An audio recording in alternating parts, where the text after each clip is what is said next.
Good morning, everybody. My name is Darlene, and I have Parkinson's. Today, I thought we would talk about gains and losses when you get a diagnosis. It doesn't have to be a Parkinson diagnosis. Any kind of diagnosis, you're going to have things that you've gained in your life and things that you lose in your life. I choose to focus on the gains that I've had in my life. Everybody has losses with it, but if you stress on the losses, then you're not going to enjoy the gains. So I'm going to talk about the losses first so that I can then go to the gains at the end where that's where I want to. I got to put my fan on. As always, I forget to turn my fan on.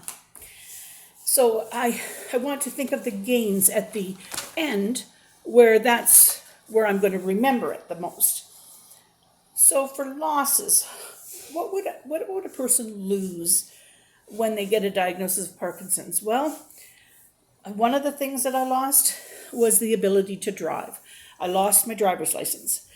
That wasn't a great loss for me because I didn't do a lot of driving. I didn't enjoy driving. My husband would drive me wherever I needed to go, or my friends would pick me up or whatever. And so I occasionally drove, but it was not a big deal to not have a driver's license. Now, when my husband lost his driver's license because of health issues, it was a big loss for us because he was our driver. And that meant that we couldn't go get our own groceries and we couldn't go to our own doctor's appointments and whatnot. But we made a compromise. We said we had a nice car that wasn't very old.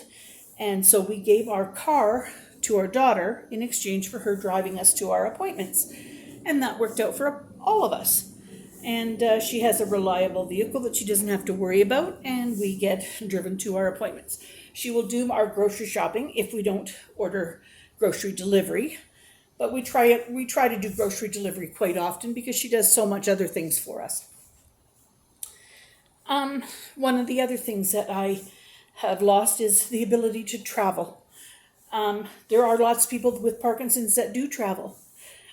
That's a personal choice for me to not travel. Nobody told me I couldn't travel, but I just know that it would not be smart for me because my body has such drastic off times that I wouldn't want to be caught on an airplane in an off time, or I wouldn't want to be at somebody's house and not be able to visit properly. So for me, I just say I'm not going to be able to travel. And really the only place that I would have traveled that would have really been a loss for me is to visit my brothers and my father. And there is a possibility that they someday will be able to come and visit me. So, we'll just have to wait and see. This next one that I lost, it was hard. I lost the ability to go places alone. Now, it doesn't sound like such a big deal. I can still go places if somebody's with me, drives me in the car or pushes the wheelchair or, make sure that I'm not getting myself lost or confused because my brain sometimes goes crazy on me when I'm having an off time. And I miss sometimes just going and looking around a store by myself and whatnot. I miss that. But you can't have everything. And if those are the things that I've lost, that's what I've lost. I also can't cook big fancy meals. Now I love cooking. I used to take classes just for the fun of it. I'd like to have my kids over and cook a big Christmas dinner, and I really enjoy trying new recipes and I love, like, I'm a real foodie, I like shopping for my groceries and whatnot. So for me to not get to pick my own vegetables and not be able to really cook the big fancy things, I don't time them right. It's just difficult. That is a loss for me. That I feel that loss more than I feel some of the other losses. But there's always the losses that you have physically, but I'm not going to focus on those because that's just part of the disease, like you do lose things like that. Let's get to something a little more fun. Let's get to what did I gain by having Parkinson's. Well, I physically am closer to my children. I was across the country. I was a 5.5 hour flight away, or a 4 day drive. And therefore, we didn't get a chance to see each other very often. We were a long way away. So now physically, I've come back to the city where they live, and I get to be around them a lot more often. Now, the pandemic, of course, kind of curtailed some of that, but even still, I get to see them, and that's good. We moved back here, and then my son got married, and we got to go to a lovely wedding. That was before the pandemic, and we got to go to a lovely wedding. They've now since had a baby, and those are the things that I would have missed out on. I would have maybe come for a wedding, but I wouldn't have got to see all the before and after. And if they'd had a baby, I might have popped in and seen it. Now they can bring Finn over to me, and we can have a visit. And I can't hold Finn because I'm not very trustworthy with holding a baby because my hands let things go. But if I'm sitting in a chair and I've got my arms up and they're standing by, I get to hold him. And if I'm not holding him, I get to interact with him on the floor or in his high chair. And those things I wouldn't get to do. And that means everything to me. Family is everything to me. I'm also emotionally closer to my children. I've had deeper conversations with my daughter. Like, she comes over almost every day. And when you first see somebody, you have that frivolous little conversation or whatnot.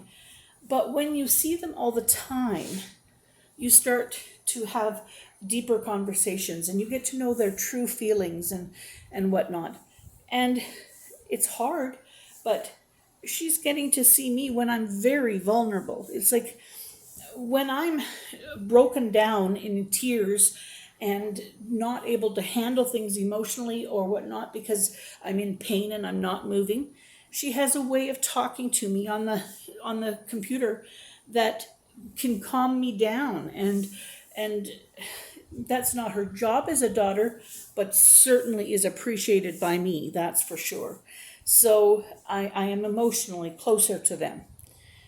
I also cook simple meals, not complicated meals, and I enjoy it. We have learned to love bacon and tomato sandwiches, or a Western Denver sandwich, or just a nice bowl of homemade soup.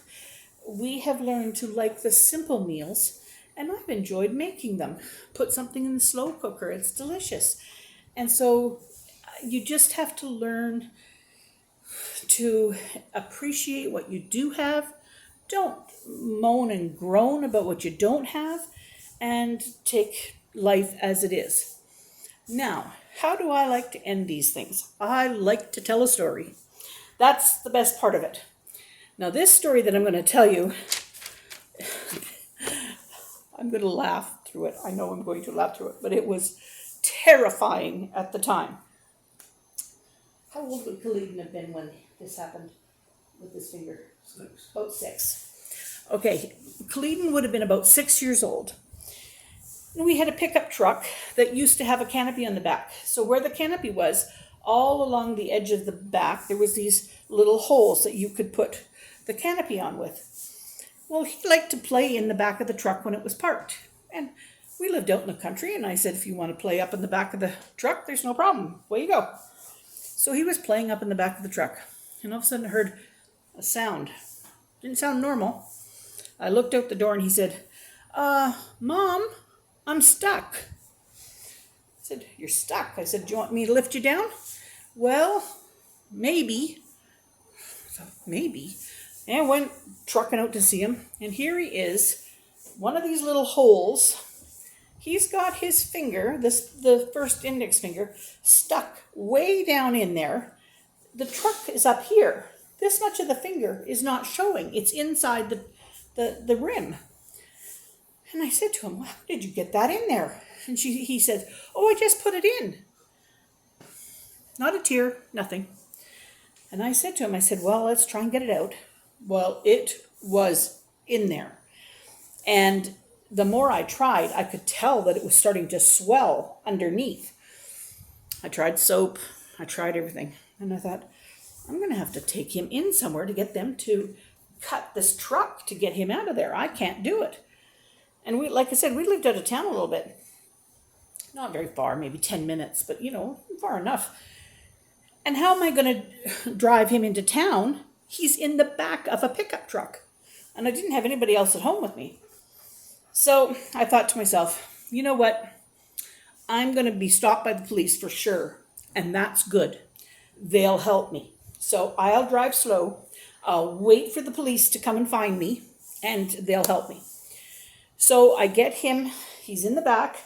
I took an empty milk crate, put it underneath his bottom, told him to sit there. So he sat down on the milk crate with his finger in the thing. I took a bungee cord and I went to one of the other holes and I went around his back to that so that he couldn't fly freely. He was bungee corded in there. And I proceeded to try and drive to town slowly. Never saw a police officer anywhere. Drove all the way into town. Said, I'll go to the fire department. That's the best bet. I go to the fire department, and the fireman said, how did he get his finger in there like that? And I said, I don't know. He just put it in there.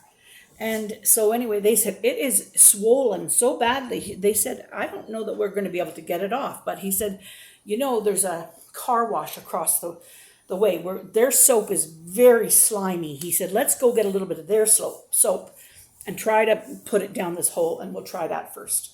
I said, okay. So they put this slimy soap, and they worked and they pressed, and then they got ice and they put ice around the top just to trying to make the swelling go down enough till they could get it out. Well, eventually they got it out, and it was horrible. It was like purple and mangled up and whatnot. And I said, I'm obviously taking him to the hospital now. And the police officer says to him, guess you're not going to do that again, are you? And Cleedon, he looks at his finger and he goes, well, I think this one might fit. I couldn't even believe it. I think this one might fit. I said he'd learned absolutely nothing.